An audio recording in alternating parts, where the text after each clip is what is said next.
The city was alive with the sound of traffic, people rushing to their jobs and tall buildings shining under the bright sun.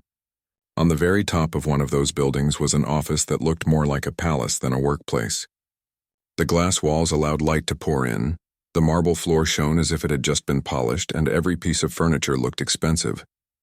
This was the office of Rohan, a man who was not only a billionaire but also known as one of the smartest and most powerful businessmen in the country. Inside the office, people were moving quickly, carrying files, checking screens, and waiting for instructions. They all respected Rohan, but they also feared him because he had little patience for failure. In the middle of this busy environment sat Rohan himself. He was tall with sharp eyes that noticed everything, and he wore a suit that looked as if it was made for him alone. He was used to solving big problems like company deals and market changes, but today something small was testing his patience. On his wide desk was a clock unlike any other. It was not just a timepiece, it was a rare handmade clock, a gift he had received from a close friend years ago. It had a design that mixed art and science, and anyone who looked at it could tell it was priceless. But now the clock had stopped. The hands were stuck, and no matter what was done, it refused to work again. Rohan had already called different experts, people who were trained in repairing such items. They had come, tried, and left with disappointed faces. None of them could fix it. The broken clock sat silently, and that silence seemed to annoy Rohan more than he admitted. He was not angry because of the money it was worth, but because it had meaning to him. It was one of the very few things on his desk that carried memories. Each time he glanced at it, he remembered the day it was gifted to him, the friendship it represented, and the promise behind it. That was why it hurt him to see it broken. As he sat there thinking about it, a man named Arun stood in the corner of the room. Unlike the others in the office, Aaron did not wear a suit or carry files. He had come to deliver some documents from a smaller department, and by chance he was still in the room when the clock was mentioned. He looked very simple. His clothes were plain and his hands showed signs of hard work. He did not look like someone who belonged in such a high office, yet there was calm confidence in the way he stood. While others kept silent, Aaron quietly said, "Give me 1 minute. I can fix that." His words were so unexpected that the entire room seemed to pause. People stopped typing, stopped whispering, and turned toward him. A few assistants exchanged doubtful glances, and some even smiled as if they had just heard a joke. Who was this simple man to say something like that in front of Rohan, especially when experts had already failed? Rohan looked at him with surprise at first, then leaned back in his chair. His lips curved into a smile that grew into laughter. The sound of his laughter filled the room. It was not cruel, but it carried disbelief. "You?" Rohan said as his laughter slowed. His sharp eyes studied Arun carefully. "You think you can fix what trained experts could not fix?" Arun did not look down, nor did he change his tone. His voice was calm and steady as he repeated, "Just 1 minute. That is all I ask." The room was filled with silence again. The assistants were waiting to see what would happen next. Some expected Rohan to dismiss him instantly. Others thought he might get angry at the boldness. But Rohan was not an ordinary man. He enjoyed surprises, and more than that, he enjoyed testing people. For a long moment he said nothing, only watched Arun as if trying to read what gave him such confidence. Finally, with a small gesture of his hand, he pointed toward the broken clock on his desk. His laughter was gone now, replaced by curiosity. "Very well," Rohan said. "You have 1 minute." The assistants exchanged shocked looks. None of them believed Aaron could do it, but Rohan's decision meant they had no choice but to wait. The billionaire leaned back, his arms crossed, his eyes fixed on Arun. He wanted to see what this man would do. He wanted to know if his confidence was real or just empty words. Aaron stepped forward slowly. He did not rush, even though the words he had spoken carried a promise of speed. His hands moved with care, and there was no sign of nervousness on his face. To him, the clock was not just a broken object.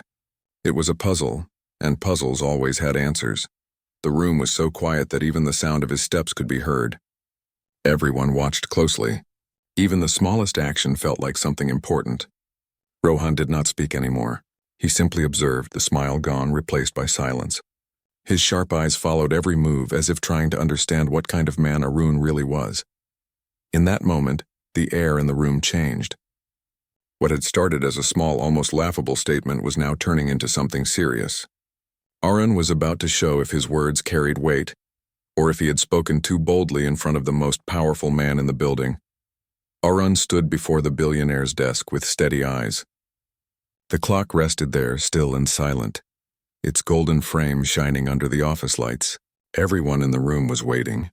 They wanted to see if this simple man would embarrass himself or surprise them. The weight of their stares did not bother him. He reached out gently, as if he was touching something alive, not just a piece of metal and glass. His fingers moved with care. He did not force anything, nor did he rush, even though he had promised to do it in 1 minute. He lifted the clock slowly, turned it in his hands, and listened closely. The assistants leaned forward, trying to see what he was doing. Some of them whispered quietly, but their voices stopped the moment Rohan gave them a sharp glance. Rohan himself sat like a statue. His arms were crossed, and his eyes followed every single move. He was a man used to control, used to people proving themselves in front of him. Usually when someone claimed something bold, he enjoyed watching them fail. But this time something was different. There was no fear in Arun's face, no hesitation. That calmness made Rohan curious. Arun tilted the clock toward his ear, listening to the small gears inside. His hands moved the knobs, then he pressed lightly on the back panel.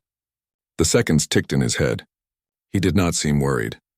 He had opened and repaired small machines many times in his life. This clock, although special, was still built on the same principles. To him it was like meeting an old friend who had fallen silent and needed a little reminder to speak again. The room remained quiet. The only sound was the faint clicking of the tools Arun had taken from his pocket. No one had noticed he carried them before. They were not shiny or new, just simple tools that looked worn from years of use. Yet in his hands they looked powerful, as if they were meant for this moment. As he worked, Arun thought about how many times people had looked at him with the same doubt he now saw on the assistants' faces. All his life he had been told he was not special, that he was just another ordinary man. But he had learned one truth: skill and patience were greater than appearance. Where others saw a dead machine, he saw a problem waiting for a solution. 30 seconds passed. Arun pressed lightly on a gear that had slipped out of place. His hand was steady, his eyes sharp. He adjusted it carefully, almost tenderly, as if he was speaking to the clock without words. 40 seconds passed. He tapped gently on the side, then turned the key once. 50 seconds passed. The room leaned closer, holding their breath.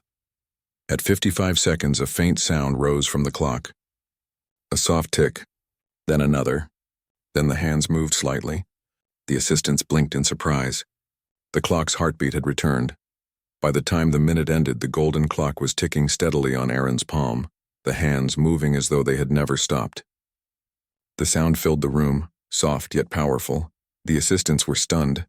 Their mouths opened, but no words came. Some looked at each other in disbelief. This was the same clock that experts had failed to repair. Yet here was a simple man who had done it in less than 1 minute. Arun placed the clock gently back on the billionaire's desk. He did not speak, he did not boast.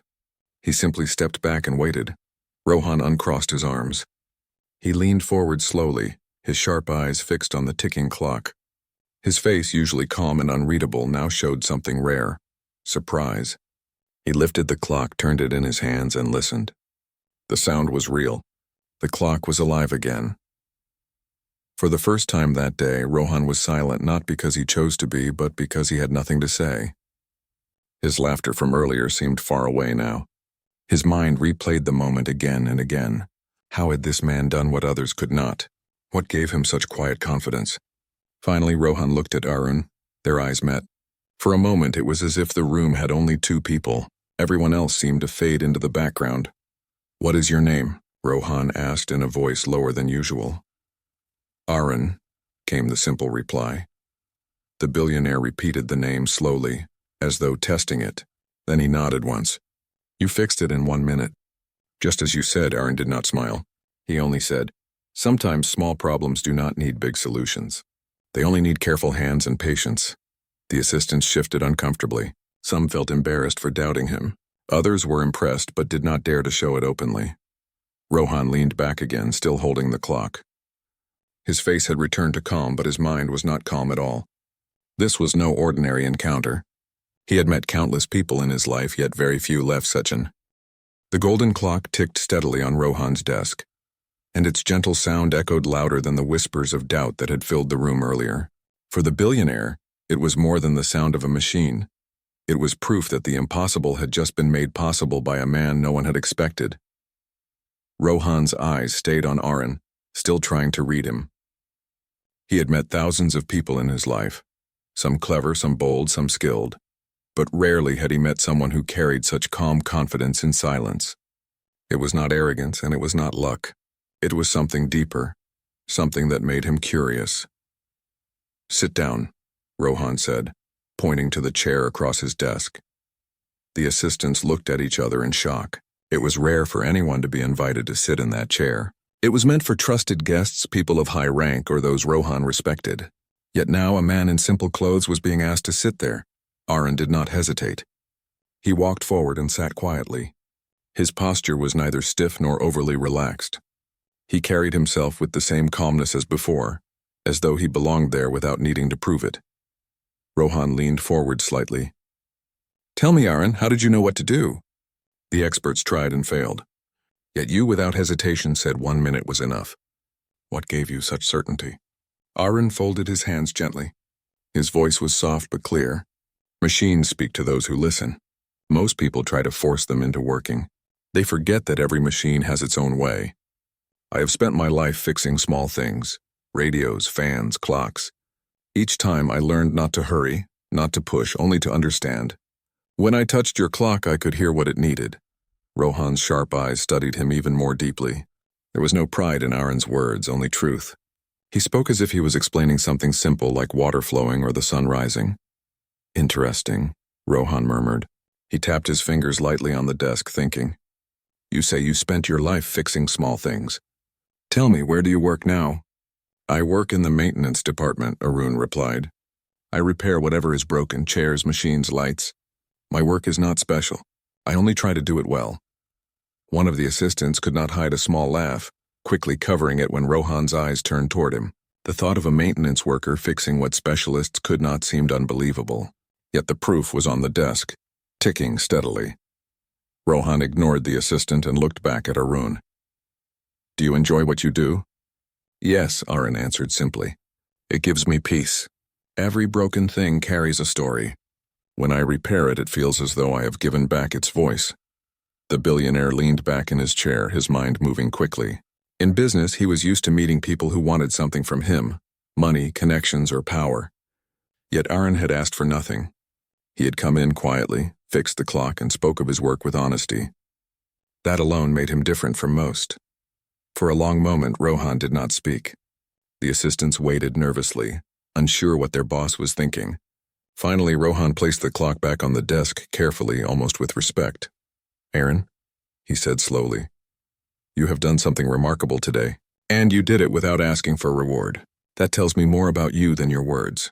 I believe a man like you can be useful in ways beyond repairing small machines. Would you be willing to work directly with me?" The room filled with silent shock. The assistants looked wide-eyed at each other. The billionaire had just offered something extraordinary. Aaron sat quietly for a moment. He was not surprised, but he thought carefully before answering. "I am grateful for your trust," he said, "but I do not know what work you expect me to do." Rohan's lips curved into a faint smile. "Do not worry about that now. What matters is this. You have patience, you have skill, and you have honesty. These are qualities that even wealth cannot buy. I want people like you near me." The assistants could not believe what they were hearing. Many of them had worked for years hoping to gain the billionaire's attention. Yet here was a man who had walked in by chance, spoken only a few words, and earned something they had only dreamed of. Aaron, however, did not show excitement or pride. His expression remained calm. "If you believe I can be of use, I will not refuse," he said. Rohan nodded with satisfaction. "Good. From today you will work with me. You will learn, you will assist, and you will see a world far bigger than what you have known." Aaron simply bowed his head slightly. For him, it was not about entering a world of power or wealth. It was about the chance to serve in a place where perhaps his quiet skills could make a difference. Rohan's eyes softened, though his tone stayed firm. "Remember one thing, Arun. In my world, many people shine on the outside but break within. You are different. Do not lose that difference." Aaron listened carefully, storing the words in his heart. He did not know what lay ahead, but he felt that the path he had just stepped onto would test him in ways greater than any broken machine ever had. The clock ticked between them, its steady rhythm marking the beginning of something new. It was no longer just a repaired object. It was the symbol of a meeting that neither of them would forget. The next morning, Aaron entered the tall building again. This time, he was not carrying files from the maintenance department. Instead, he had been called directly to the top floor. The same assistants who had laughed at him earlier now greeted him with quiet respect. They moved aside to let him pass, though some still looked at him with curiosity. They wondered what the billionaire had truly seen in him. When Aaron stepped into Rohan's office, he found the billionaire already waiting. The golden clock sat on the desk, ticking proudly, as though it had become part of the story that was still unfolding. Rohan gestured for Aaron to sit. "You came," Rohan said with a faint smile. "Good. I do not offer such chances twice." Aaron sat calmly, his hands resting on his lap. "I came because you asked me to, but I still do not know what work I am meant to do." Rohan leaned forward, his sharp eyes focused on him. "You will not be fixing clocks for me. What I want is your mind. Yesterday you showed me that you can see problems differently from others. That is a rare gift. In business we face many problems, some small, some large. I want to see how you deal with them." Aaron listened quietly. He had never imagined that a billionaire would ask him to solve problems beyond machines. Yet he did not doubt his words. "I will try," he said simply. Rohan nodded. "Good. Let us begin." He pressed a button on his desk and an assistant entered carrying a folder. The assistant placed it in front of Aaron, bowing slightly before leaving the room. Rohan opened the folder and pushed it toward Aaron. "Inside are reports about a factory I own," Rohan explained. "The machines there are slowing down production. The experts say we need to replace the entire system, which will cost millions. I want to know what you think." Aaron studied the papers carefully. The numbers were large, the details technical, but he did not rush. He read slowly, line by line, and asked a few simple questions. Rohan answered each one, surprised at how direct and practical the questions were. After some time, Aaron put the papers down. "From what I see, the machines are not broken. They are only not cared for. They need cleaning, proper oiling, and adjustment. If that is done, they can work well again. Replacing them is not necessary." Rohan's eyebrow rose. "You believe simple maintenance is enough?" "The experts disagree," Aaron replied calmly. "Experts often look for big solutions because they think small answers cannot be important. But in my experience, small care makes a big difference." The billionaire leaned back, his mind turning quickly. The logic was simple yet powerful. He had spent money many times solving problems, but rarely had he stopped to consider that care, not replacement, was the answer. "I like your thinking," Rohan said finally. "You remind me of how I once began. Before wealth, before power, I too had to look at problems with clear eyes, not with expensive habits." Aaron bowed his head slightly but said nothing. For him it was natural to think this way. He had lived his life fixing things without wasting what could still work. Rohan's voice grew firmer. "I will send you to the factory tomorrow.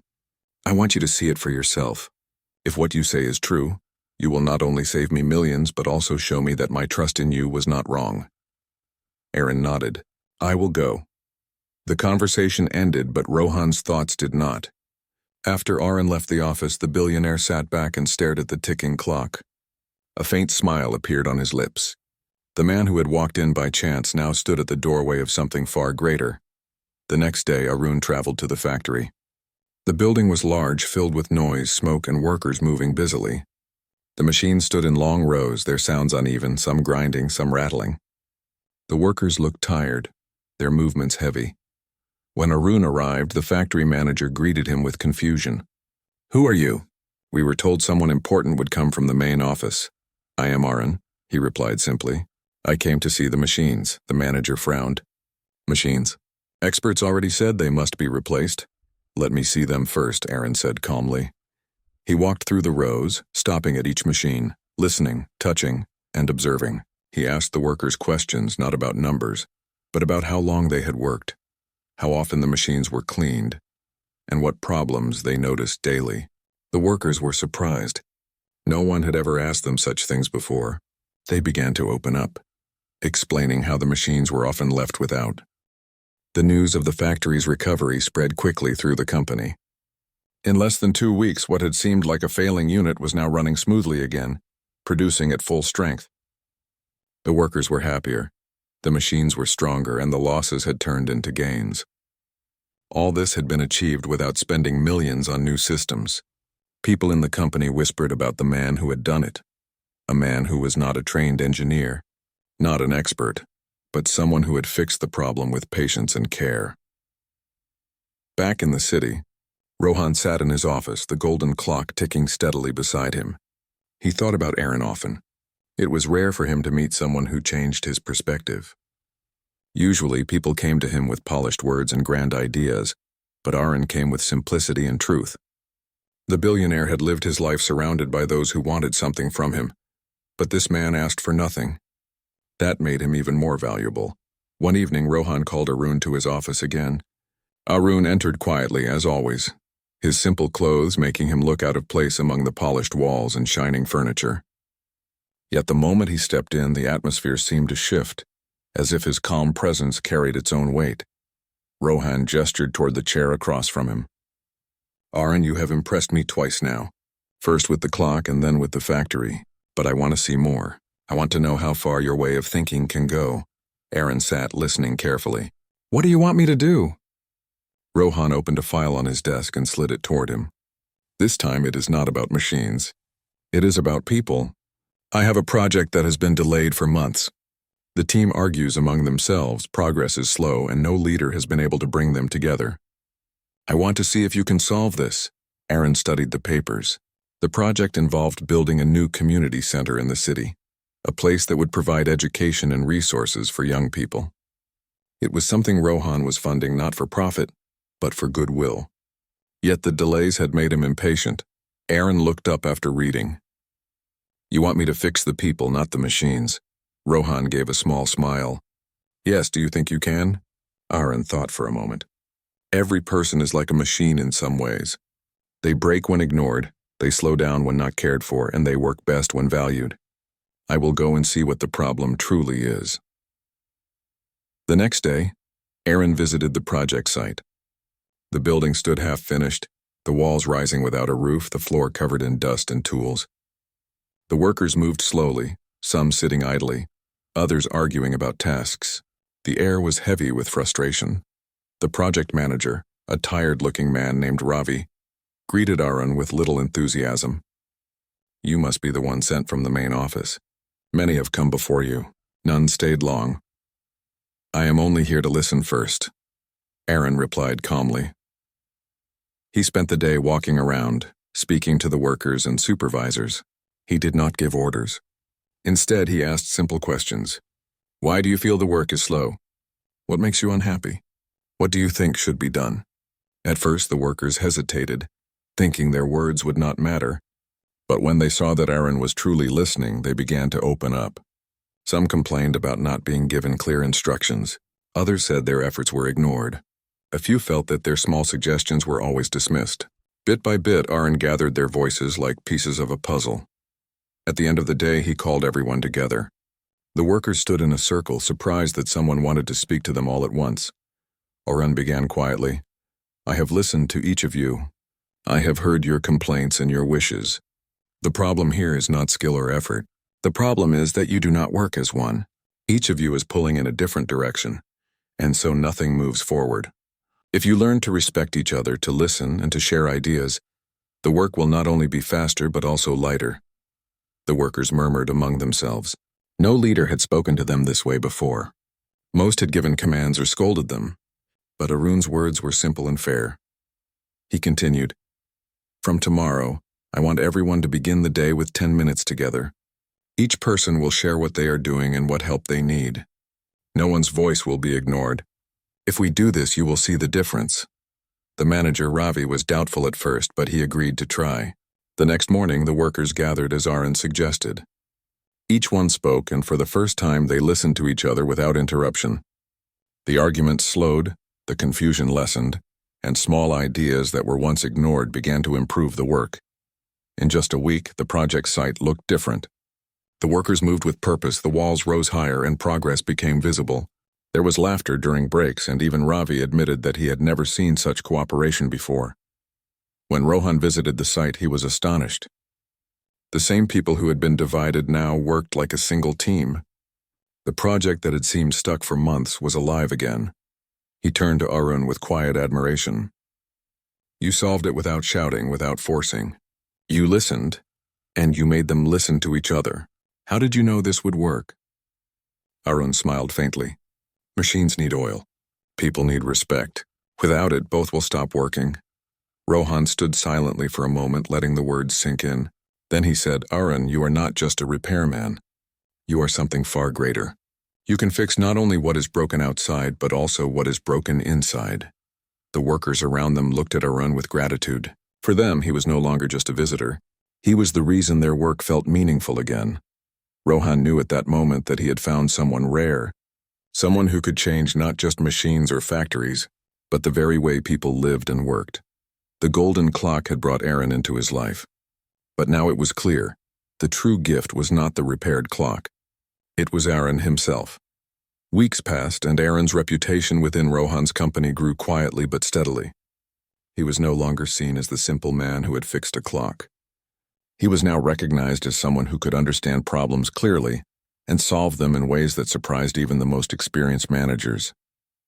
Yet Aaron himself remained humble. He did not seek attention, nor did he ask for rewards. For him, seeing things work smoothly was enough. One morning, Rohan called Arun to his office again. The billionaire had a thoughtful expression on his face, the golden clock ticking steadily beside him. Aaron, he said, your work at the factory and the project site has been excellent. But I have another challenge for you. It is bigger than anything you have faced so far. Aaron leaned forward, slightly curious. What kind of challenge? Rohan handed him a folder. Inside were reports about a struggling school in a distant neighborhood. The school had been losing students because the building was old. The teachers were frustrated and parents were unhappy. Many had tried to improve it with money and programs, but nothing worked. Rohan wanted Aaron to visit the school and see if he could find a solution. Aaron nodded quietly. I will go. I will try to understand what the real problem is. Rohan smiled faintly. Good. Remember, this is not just about fixing buildings or machines. This is about people, children, and the way they feel about learning. You must listen carefully. The next day, Arun traveled to the neighborhood. The school looked worn from the outside with faded paint and broken windows. Children played in the courtyard, but there was little laughter. Teachers moved from class to class with tired expressions, and the principal seemed overwhelmed by the number of issues piling up every day. Aaron introduced himself to the principal, a kind but exhausted woman named Mira. I am here to understand what is happening, he said simply. Mira welcomed him, though she seemed unsure. Many people have come to help. Most only look at the building and the reports. They leave before understanding the real problem. Aaron smiled faintly. I want to see what is really happening here. May I visit the classes? She nodded, and Aaron began walking through the school. He watched the children learning, noticing the teachers' methods and listening to their concerns. He spoke with both students and staff, not to criticize but to understand. He discovered that many problems were simple but ignored. Some classrooms had broken furniture, but funds for repair were never used properly. Teachers wanted to try new ways to teach, but they had no support. Students felt unheard, and parents were frustrated because they thought their children were not being cared for properly. After spending the day observing, Aaron gathered everyone in the school hall. He spoke quietly but firmly. The school is not broken. The people here care, but the system makes it hard to show it. If we work together, we can make this school a place where children want to learn and teachers want to teach. He explained a simple plan. Fix the classrooms with available resources. Listen to teachers' suggestions, and involve students in small projects that make them feel responsible for their learning. He also suggested organizing meetings with parents so they could feel connected to the school's progress. Mira looked at him in surprise. It seems so simple, she said. Why has no one thought of this before? Aaron smiled. Simple solutions are often overlooked. People look for big answers, but big answers are not always needed. Over the next few weeks, Aaron worked with the teachers, students, and parents. Broken chairs were repaired, classrooms were cleaned and decorated, and small projects were started with the children. The teachers felt motivated because someone finally listened to. After the success at the school, Arun returned to the city with a sense of calm purpose. He had grown used to surprises in his work, but the way people responded to his ideas still amazed him. The golden clock on Rohan's desk was now more than a symbol. It reminded him of the moment that had changed everything. The moment a billionaire had believed in him. Rohan called Arun to his office once again. This time there was a sense of seriousness in the air. Arun entered, carrying his calm presence, and waited quietly as Rohan spoke. "Arun," Rohan began, "you have shown skill, patience, and understanding in every task I have given you. Now I want to test how you handle responsibility on a larger scale. There is a new project, one that requires leadership, care, and vision." Arun leaned forward slightly. "What is the project?" he asked. Rohan opened a folder on his desk and slid it toward him. Inside were reports about a community center being built on the outskirts of the city. The center was meant to provide education, health programs, and recreational activities for children and families in the area. However, the project had stalled. Contractors argued budgets were mismanaged and the local community had lost faith. Rohan wanted Arun to take charge and bring the project to life. Arun studied the documents carefully. Unlike previous challenges, this one involved more people, more opinions, and more potential conflicts. He did not feel fear. Instead, he felt focused. "I will go," he said calmly. Rohan nodded. "Remember, Arun, this is about more than construction. It is about people, their trust, and the way they work together. You must listen and guide, not force." The next morning, Arun arrived at the community center site. The building was partially constructed, with scaffolding surrounding half-built walls. Workers moved slowly, some arguing, others sitting idle. Residents of the neighborhood watched from a distance, doubtful that anyone could fix the situation. Arun introduced himself to the site manager, a man named Samir. Samir was tired and frustrated. "We have tried everything," he said. "Nothing seems to work. Contractors do not agree, workers are unhappy, and the community does not trust us." Arun smiled faintly. "Let me see for myself. I want to understand the problems clearly." He walked through the site, observing the workers, talking to the contractors, and listening to the residents. He did not criticize, he did not argue. He asked questions and paid attention to answers. Slowly, the pieces of the problem began to reveal themselves. Arun noticed that communication was the main issue. Contractors did not share plans with workers. Workers felt ignored, and residents had not been consulted about their needs. Small frustrations had grown into large obstacles, and everyone felt powerless. After hours of observing and listening, Arun called a meeting with everyone involved. Contractors, workers, and residents gathered in a small open space at the site. Arun spoke clearly and simply. "The building itself is not the problem," he said. "The problem is that people are not working together. Each group feels alone, and so nothing moves forward. If we listen to each other and respect each other's roles, we can finish this project and make it something the community can be proud of." At first, some people were skeptical. They had heard similar speeches before. But Arun continued patiently, giving everyone a chance to speak. He asked them what they needed, what challenges they faced, and what ideas they had. Slowly, the tension in the group began to ease. People started to listen to each other for the first time. Over the next few weeks, Arun worked closely with the team. He helped organize schedules, showed workers how to communicate effectively, and encouraged residents to share their input. He did not take control, but he guided the group carefully, step by step. As the project progressed, the building grew quickly. Walls were completed, the roof was secured, and rooms were prepared for their intended purpose. Children from the neighborhood helped with small tasks under supervision, giving them a sense of ownership. Teachers, volunteers, and community leaders began to work together, motivated by Arun's guidance and respect for their ideas. When Rohan visited the site a month later, he was amazed. The community center was no longer a stalled project. It was alive with activity, energy, and cooperation. Children laughed as they played in the courtyard. Adults spoke with enthusiasm, and the workers completed their tasks efficiently. Rohan turned to Arun with a smile. "You have done it again. You took a broken situation and made it work, not by forcing it, but by understanding it." This is a rare quality. Aaron smiled faintly. I only help people see what they were already capable of. They had the skills and care. They just needed guidance and respect. Rohan nodded. You have grown beyond anyone I have ever met. You are not just fixing problems. You are building trust, confidence, and cooperation. That is far more valuable than any machine, building, or clock. Aaron looked at the golden clock in Rohan's office as he left. It had been the start of his journey, but now it seemed to symbolize something more, a reminder that patience, care, and understanding could change everything. For Aaron, this was not the end. Every challenge brought new lessons, new people, and new opportunities to help. And for Rohan, having Aaron by his side meant that he had discovered not just a helper, but someone who could teach him as much about life as he had ever learned from experience or wealth. Months had passed since Aaron first entered Rohan's office.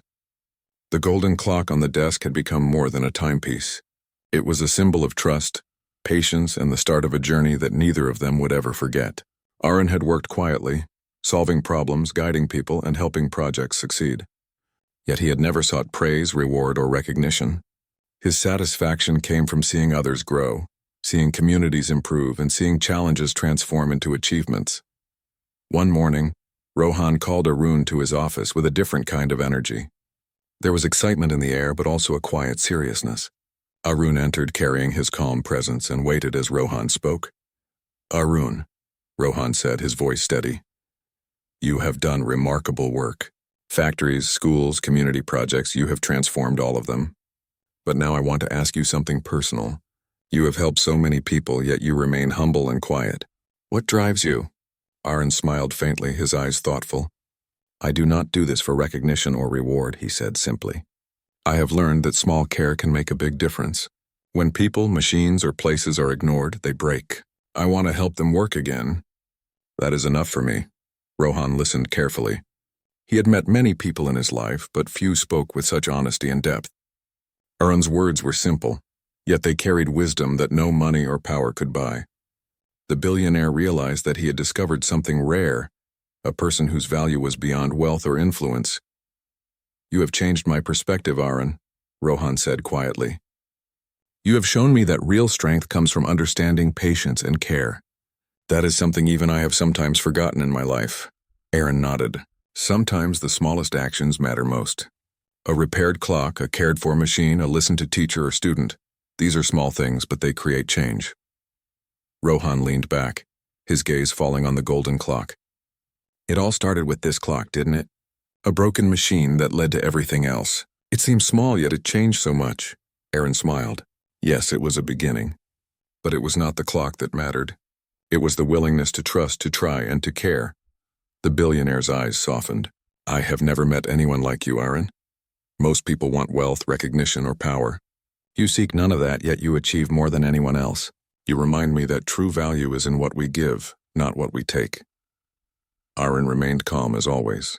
He did not boast or speak more than necessary.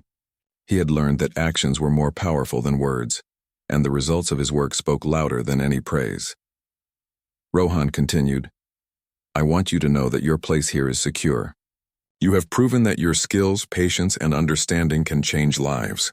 You are not just a helper or assistant. You are a partner in everything that truly matters.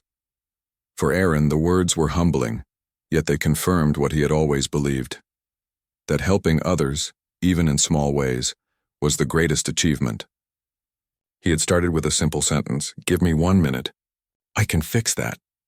That single act of courage had grown into something far greater than he had imagined. Over the next few weeks, Aaron continued his work, but he also began mentoring others. He shared his approach with younger employees, teaching them to listen carefully, to care about details, and to approach problems patiently. The company itself began to change. Employees started noticing small problems and fixing them before they became big. Projects ran more smoothly, communication improved, and the workplace became more cooperative.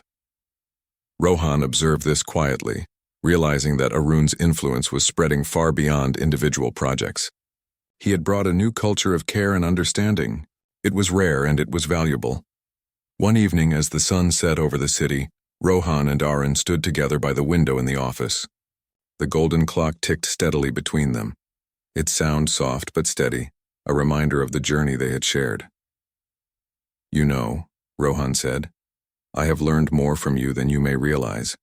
Not just about work, but about people, patience, and perspective. You have reminded me of what really matters." Aaron smiled faintly. "I have learned too,"